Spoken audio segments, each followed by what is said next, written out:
Hey guys, welcome back to this channel and hope you guys are doing alright during this pandemic situation.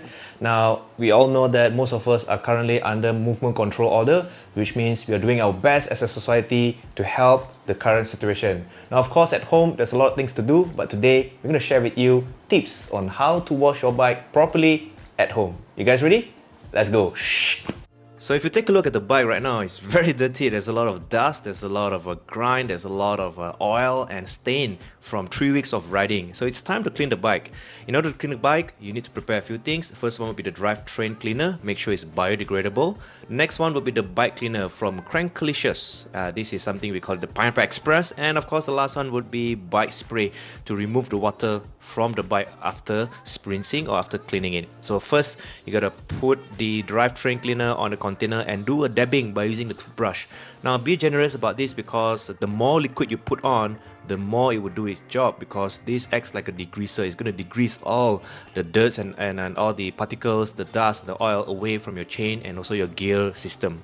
So the first tip I wanted to share with you guys is to use an empty cloth to clean the first layer, because the first layer is the dirtiest layer. The reason why we are doing this is because we don't want our bathroom to be dirty. So the next step would be doing a proper cleaning by using the same toothbrush, going through all the parts, spinning the cassette, the chain, every single link, and also the RD, the small pulley and the second pulley as well. So go through the same thing on your chain ring and also your front derailleur. Brush anything that's got to do with gearing as well, inside and outside, to make sure everything is properly clean and there's no more dust. So the second tip I want to share with you guys is do the same by using the cloth and cleaning up the second layer, because it still can be quite dirty on the second layer as well. So again, this is to make sure that we don't mess up our bathroom. So once we're done with that, it's time to rinse the bike. As you can see, the water on the floor is not so dirty, which is a good thing because we want our bathroom to be clean and not oily. So this is why I call the labor of love.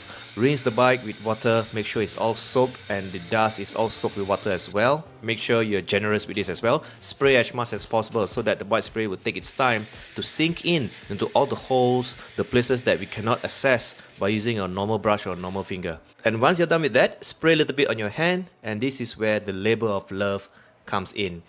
You can use sponge, you can use a cloth as well, but I would prefer using hand because I can feel if there's a certain part that has a lot of dust. Maybe I need to put a little bit of water to make sure that I don't scratch the components or I don't scratch the bike. Bar tip is very important because that's where we sweat the most and there's a lot of bacteria over there. Spend some time, go through properly everything, every part, make sure it's all clean.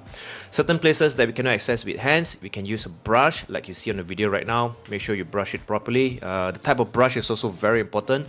Use the one that is soft so that it doesn't scratch your bike as well. So after that, do a proper rinsing.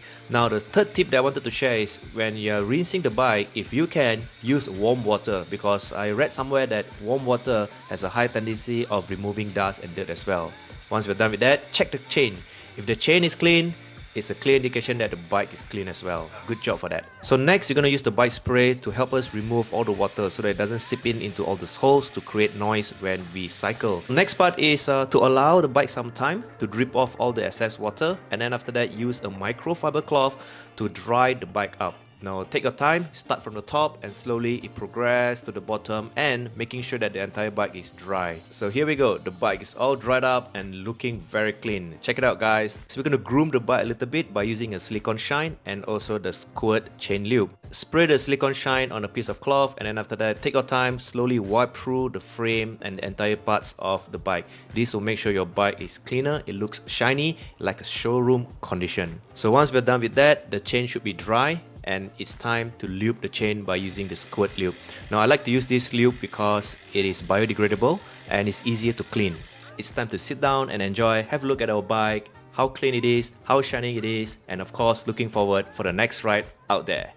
Yes, that's a clean bike right there. So we all know that a clean bike is a fast bike. I'm not sure how true it is, but I definitely know that if the bike is clean, it feels awesome when we are riding out there.